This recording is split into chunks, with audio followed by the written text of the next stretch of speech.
Salam, selamat pagi, selamat beraktivitas. Semoga hari ini jauh lebih baik daripada hari sebelumnya. Kita akan renungkan firman Tuhan terambil dari Lukas pasal 22.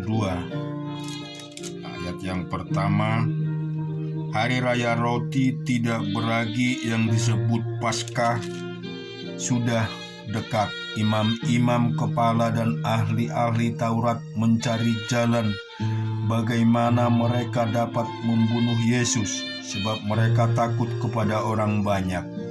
Maka masuklah iblis ke dalam Yudas yang bernama Iskariot, seorang dari ke-12 murid itu. Lalu pergilah Yudas kepada imam-imam kepala dan kepala-kepala pengawal bait Allah dan berunding dengan mereka bagaimana ia dapat menyerahkan Yesus kepada mereka.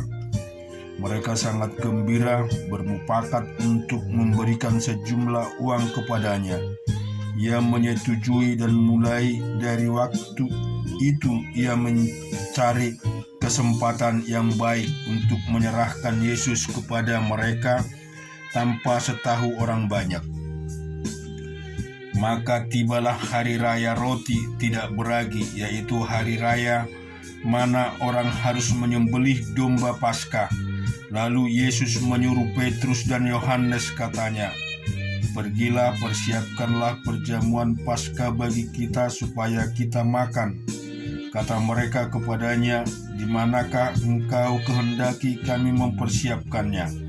Jawabnya, "Apabila kamu masuk ke dalam kota, kamu akan bertemu dengan seorang yang membawa kendi berisi air.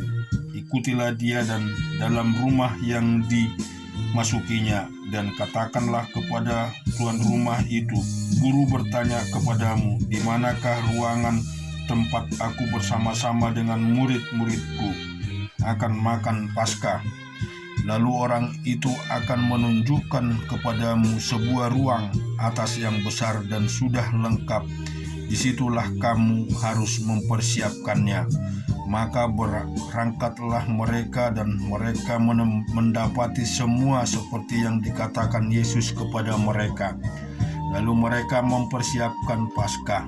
Ketika tiba saatnya Yesus duduk makan bersama-sama dengan rasul-rasulnya. Katanya kepada mereka, "Aku sangat rindu makan Paskah ini bersama-sama dengan kamu sebelum aku menderita. Sebab aku berkata kepadamu, aku tidak akan memakannya lagi sampai ia beroleh kegenapannya dalam kerajaan Allah." Kemudian ia mengambil sebuah cawan mengucap syukur, lalu berkata, "Ambillah ini dan bagilah di antara kamu, sebab aku berkata kepada kamu, mulai dari sekarang ini aku tidak akan minum lagi hasil pokok anggur sampai kerajaan Allah telah datang."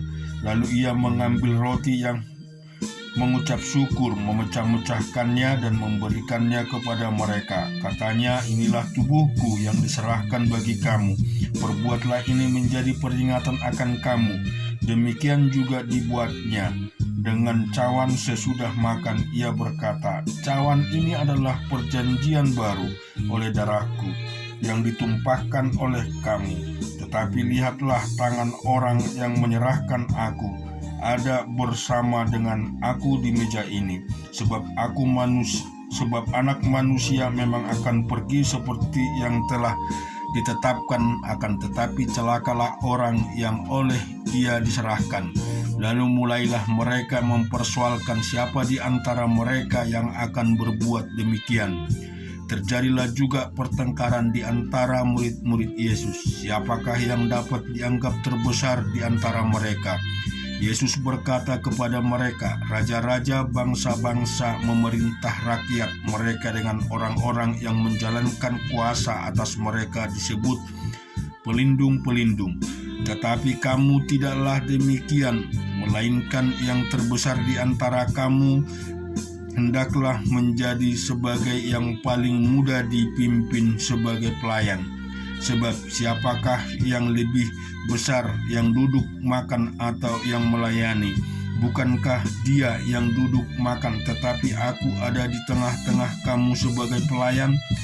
Kamulah yang tetap tinggal bersama-sama dengan aku dalam segala pencobaan yang aku alami, dan aku menentukan hak-hak kerajaan bagi kamu, sama seperti Bapakku menentukan bagiku. Maka kamu akan makan dan minum semeja dengan aku di dalam kerajaanku, dan kamu akan duduk di atas tahta untuk menghakimi kedua belas suku Israel. Simon, Simon, lihat iblis telah menuntut untuk menempati kamu seperti gandum, tetapi aku telah berdoa untuk engkau, supaya imanmu jangan gugur, dan engkau, jikalau engkau sudah insaf, kuatkanlah saudara-saudaramu.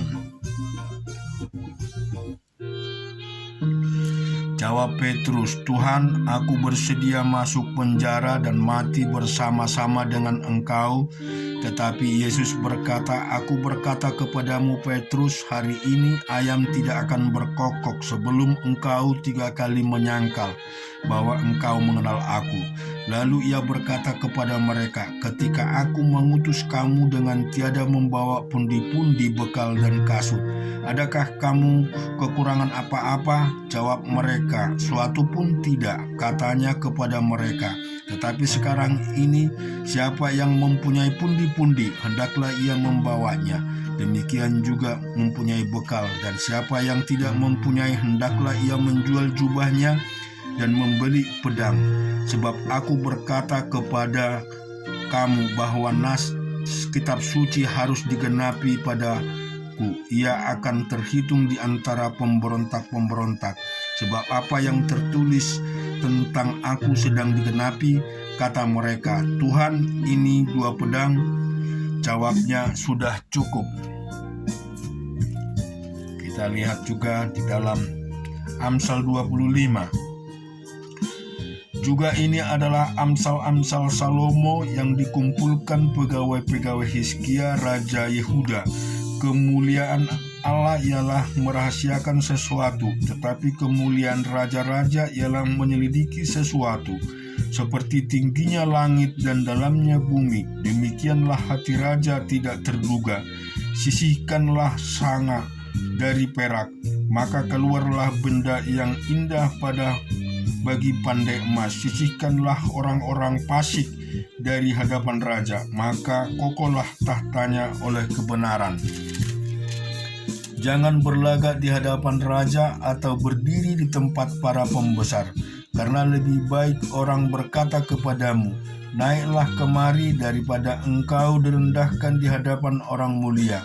Apa matamu lihat? Jangan terburu-buru kau buat perkara pengadilan, karena pada akhirnya apa yang engkau dapat lakukan kalau sesamamu telah mempermalukan engkau.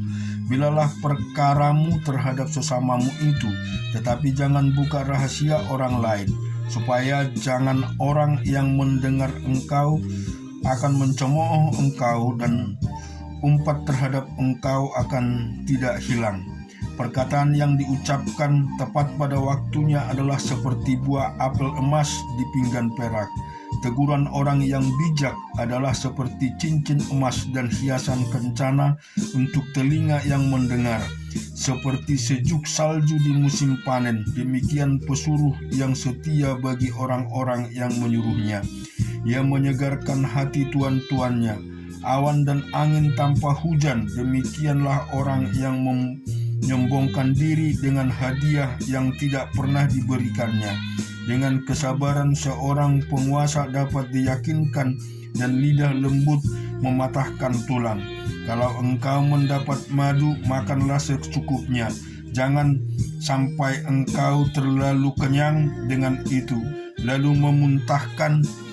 Jangan kerap kali datang ke rumah sesamamu, supaya jangan ia bosan, lalu membencimu. Orang yang bersaksi dusta terhadap sesamanya adalah seperti gada atau pedang atau panah yang tajam. Kepercayaan kepada pengkhianat di masa kesesakan adalah seperti gigi yang rapuh dan kaki yang goyah. Orang menyanyikan nyanyian untuk Hati yang sedih adalah seperti yang menanggalkan baju di musim dingin, dan seperti cuka pada luka. Jikalau seterumu lapar, berilah dia makan roti, dan jikalau ia dahaga, berilah ia minum air, karena engkau akan menimbun bara api di atas kepalanya, dan Tuhan akan membalas itu kepadamu. Angin utara membawa hujan bicara secara rahasia muka marah. Lebih baik tinggal pada sudut soto rumah daripada diam serumah dengan perempuan yang suka bertengkar. Seperti air sejuk bagi jiwa yang dahaga, demikian kabar baik dari negeri yang jauh. Seperti mata air yang keruh dan sumber yang kotor, demikian orang benar yang khawatir di hadapan orang fasik. Tidaklah baik makan banyak madu, seperti itu biarlah jarang kata-kata pujianmu. Orang yang tak dapat mengendalikan diri adalah seperti kota yang roboh temboknya. Kita renungkan juga di dalam Mazmur 94. Ya Allah pembalas, ya Tuhan, ya Allah pembalas, tampillah. Bangunlah ya hakim bumi, balaslah kepada orang-orang congkak apa yang mereka lakukan. Berapa lama lagi orang-orang fasik ya Tuhan? Berapa lama lagi orang-orang fasik beria-ria? Mereka memuntahkan kata-kata yang kurang ajar, dan semua orang yang melakukan kejahatan itu menyombong. Umat-Mu ya Tuhan, mereka remukkan, dan milik-Mu sendiri mereka tindas. Janda dan orang asing mereka sembelih, dan anak-anak yatim mereka bunuh, dan mereka berkata, Tuhan tidak melihatnya, dan Allah Yakub tidak mengindahkannya. Perhatikanlah hai orang-orang bodoh di antara rakyat, hai orang-orang bebal, bilakah kamu pakai akal budimu? Dia yang menanam telinga, masakah tidak mendengar? Dia yang membentuk mata, masakah tidak memandang? Dia yang menghajar bangsa-bangsa, masakan tidak akan menghukum? Dia yang mengajarkan pengetahuan kepada manusia. Tuhan mengetahui rancangan-rancangan manusia, sesungguhnya semua sia-sia belaka.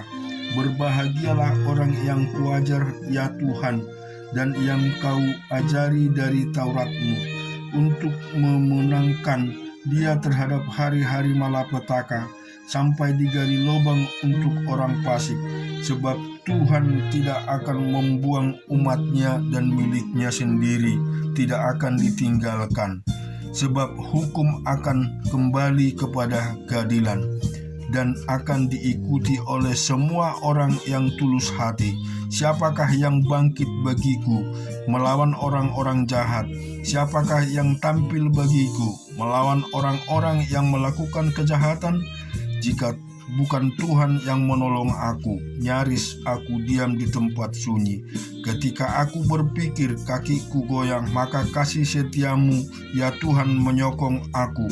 Apabila bertambah banyak pikiran dalam batinku, penghiburmu menyenangkan jiwaku.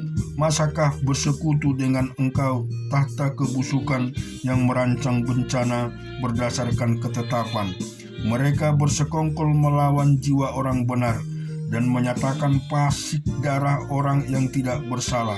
Tetapi Tuhan adalah kota bentengku, dan Allahku adalah gunung batu perlindunganku.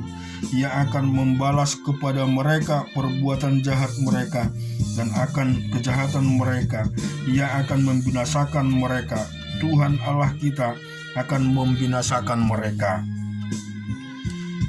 Demikian juga di Yosua pasal 6. Dalam pada itu Yeriko telah menutup pintu gerbangnya, telah tertutup kota itu karena orang Israel. Tidak ada orang keluar atau masuk. Berfirmanlah Tuhan kepada Yosua, ketahuilah aku serahkan ke tanganmu Yeriko ini beserta jajarannya, dan pahlawan-pahlawan yang gagah perkasa. Haruslah kamu mengelilingi kota itu, yakni semua prajurit harus mengendarai kota itu sekali saja. Demikianlah harus engkau perbuat 6 hari lamanya. dan 7 orang imam harus membawa 7 sangkakala tanduk domba di depan tabut. Tetapi pada hari yang ketujuh, 7 kali kamu harus mengelilingi kota itu, sedang para imam meniup sangkakala. Apabila sangkakala tanduk domba itu panjang bunyinya dan kamu mendengar bunyi sangkakala itu, maka haruslah seluruh bangsa bersorak dengan sorak yang nyaring. Maka tembok kota itu akan runtuh, lalu bangsa itu harus memanjatkan masing-masing langsung ke depan. Kemudian Yosua bin Nun memanggil para imam dan berkata kepada mereka, angkatlah tabut perjanjian itu, dan 7 orang imam harus membawa 7 sangkakala tanduk domba di depan tabut Tuhan. Dan kepada bangsa itu dikatakannya, majulah, kelilingilah kota itu, dan orang-orang bersenjata harus berjalan di depan tabut Tuhan. Segera sesudah Yosua berkata kepada bangsa itu, maka berjalanlah maju ke-7 orang imam yang membawa ke-7 sangkakala tanduk domba itu di hadapan Tuhan. Lalu mereka meniup sangkakala, sedang tabut perjanjian Tuhan mengikut mereka. Dan orang-orang bersenjata berjalan di depan para imam yang meniup sangkakala, dan barisan penutup mengikut tabut itu, sedang sangkakala terus-menerus ditiup. Tetapi Yosua telah memerintahkan kepada bangsa itu demikian, jangan bersorak dan janganlah memperdengarkan suara sepatah kata pun. Janganlah keluar dari mulutmu sampai pada hari aku mengatakan kepadamu, bersoraklah, maka kamu harus bersorak. Demikianlah tabut Tuhan mengelilingi kota itu, mengendarainya saja sekali.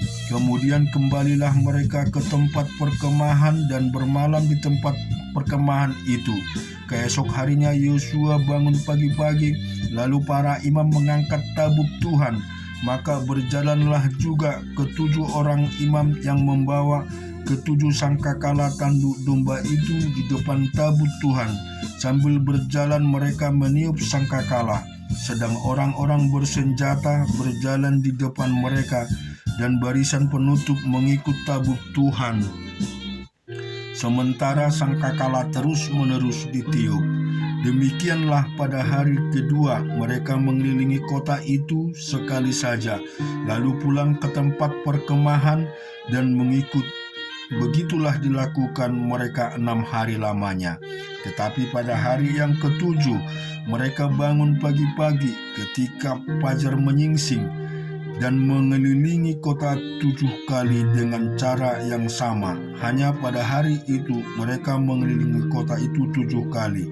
Lalu pada ke-7 kalinya, ketika para imam meniup sangkakala, berkatalah Yosua kepada bangsa itu, bersoraklah, sebab Tuhan telah menyerahkan kota itu kepadamu, dan kota itu dengan segala isinya akan dikhususkan bagi Tuhan untuk dimusnahkan. Hanya Rahab perempuan sundal itu akan tetap hidup, ia dengan semua orang yang bersama-sama dengan dia dan rumah itu, karena ia telah menyembunyikan orang suruhan yang kita suruh. Tetapi kamu ini jagalah dirimu terhadap barang-barang yang dikhususkan untuk dimusnahkan, supaya jangan kamu mengambil sesuatu dari barang-barang yang dikhususkan itu setelah mengkhususkannya, dan dengan demikian bawa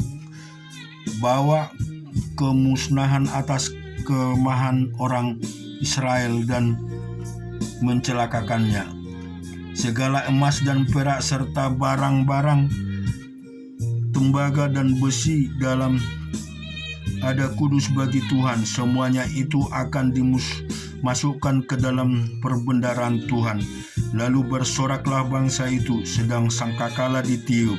Segera sesudah bangsa itu mendengar bunyi sangkakala, bersoraklah mereka dengan sorak yang nyaring, maka runtuhlah tembok itu.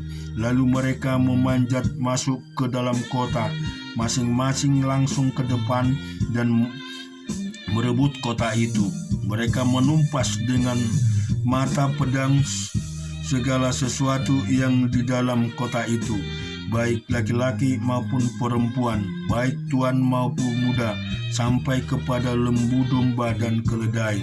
Tetapi kedua orang pengintai negeri itu, Yosua berkata, masuklah ke dalam rumah perempuan sundal itu dan bawalah keluar perempuan itu dan semua orang yang bersama-sama dengan dia, seperti yang telah kamu janjikan dengan bersumpah kepadanya.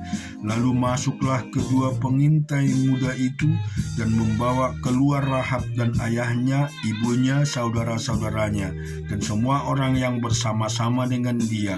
Bahkan seluruh kaumnya dibawa mereka keluar. Lalu mereka menunjukkan kepada tempat tinggal di luar perkemahan orang Israel. Tetapi kota itu dan segala sesuatu yang ada di dalamnya dibakar mereka dengan api. Hanya emas dan perak, barang-barang tembaga dan besi ditaruh mereka di dalam perbendaharaan rumah Tuhan.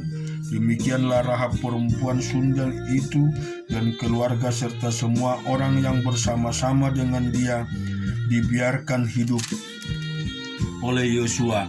Maka diambil perempuan itu di tengah-tengah orang Israel sampai sekarang, karena ia telah menyembunyikan orang suruhan yang disuruh Yosua mengintai Yeriko.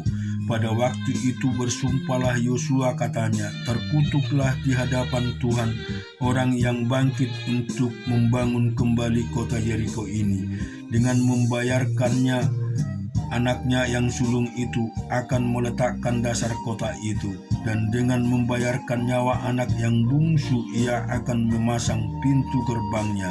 Dan Tuhan menyertai Yosua dan terdengar kabar tentang dia di seluruh negeri itu. Puji syukur kepada Tuhan. Kiranya firman ini meneguhkan, menguatkan kehidupan kita selalu. Biarlah kita selalu mengagungkan dan selalu memuji, menyembah Tuhan kita Yesus Kristus yang memberikan keselamatan bagi kita. Amin. Tuhan memberkati.